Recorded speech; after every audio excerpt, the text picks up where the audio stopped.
I just want to kind of give you the general theme on how to do this. Now I'm using colors 12 and 13, and I may be bringing in color number 16, possibly color number 24, and last but not least, color number 15. If you're going to put bling on this, these don't matter. All you want to do is color them blue, because the bling is going to cover up all the Bluebonnets anyway. All you want is some background color. But if you are not going to put bling over your work, I'm going to show you how you can come in here and add some additional kind of artistic talent to this to make it really look good. I'm actually going to step back one more time. I'm actually going to pull the number 20 and then number 8. Now, this is an argument that I get in my classes all the time, but hey, it's my video, so I'm going to make them like I want. So if you notice a Bluebonnet when it's just first coming out in color, the tips are usually kind of a yellowish green. So with number 20 and with the smallest tip, by the way, these do come in 2 tips. Let me show you fine and brush.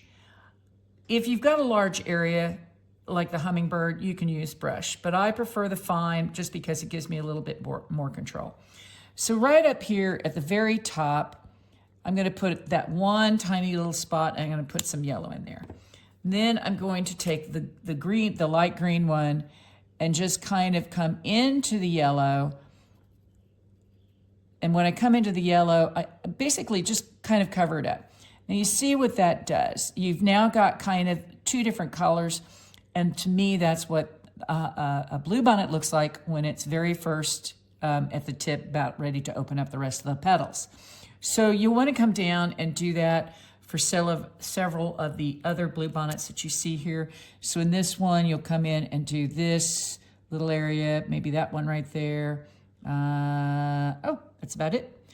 And then come back in with the green on the second row, again, overcolor that yellow. Now, what I'm showing you here is right off the bat how you can shade. Even though this is only a pack of 24, and you might think, oh, that's not enough colors, you can mix and match these and create your own color without any problem. Okay, last but not least, you get that little area down there. Okay, great. Now, and let's set those aside for the time being since we've got the tips done.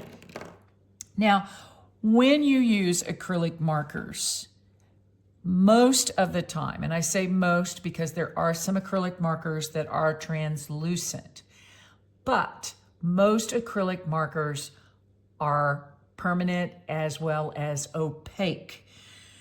So the rule of thumb in art is to work from light to dark. It's very, very difficult to go the opposite way. Although with an opaque, you've got a little bit of leeway, but I really think if you're gonna learn how to color on fabric, you need to stick kind of with this hard, fast rule, which is always work from light to dark.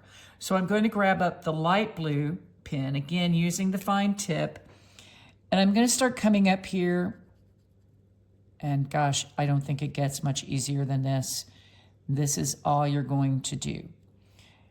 Okay?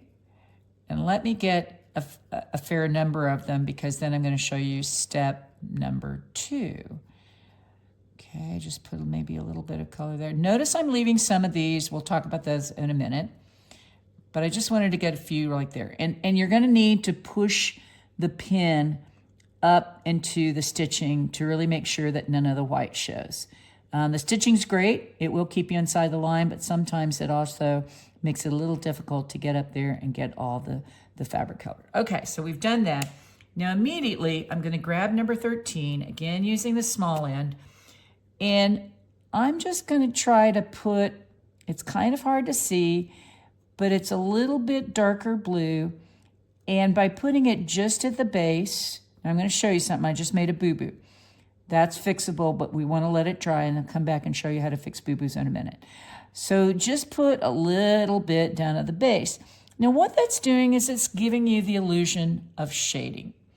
And that's what you want. Now, while you've got the darker one in your hand, some of these ones I left out, go ahead and color, particularly the ones that kind of look like they're in the background, go ahead and color them with the darker blue. So I'm going to tell you in kind of a rough and dirty way, you're going to want to mix and match both of these. Now this is the lighter, so start with this one first.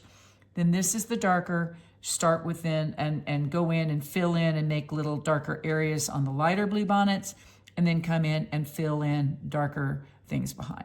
Now last but not least, I left the little eye open. And again, there's going to be a lot of bling on those eyes. It probably doesn't matter. But this is where I'm going to bring in the other three colors that I was talking about. And again, this is controversial. Every time I do class, I hear different things. So I'm offering you a way to make your Bluebonnets look however you want. And that is, first of all, this light lavender. So you may want to come in right here and kind of just put the eye and make them light lavender. That looks awesome, okay? Or you can come down. I'm going to fill in this Bluebonnet down here so that we can look at it. Just put a little bit of the light blue down here. Now you notice that one's got an eye.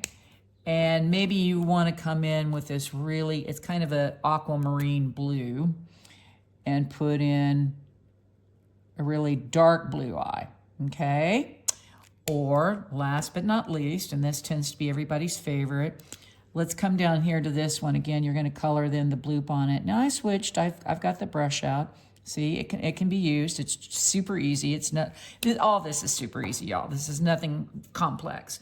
Okay, then come in with the purple, number 16. So see, you've got 3 different ways you can color the eyes. Okay, that's the Bluebonnets. Now the Bluebonnets are here and in here. Oh, forgot this over here. I knew there was a 4th set. So there's a set over here and a set right here. You can, the instructions will be paint by number, so I will put the coloring as I see it. But look, if you guys want to do something different and color it with different blues, if you have a more extensive set of acrylic markers,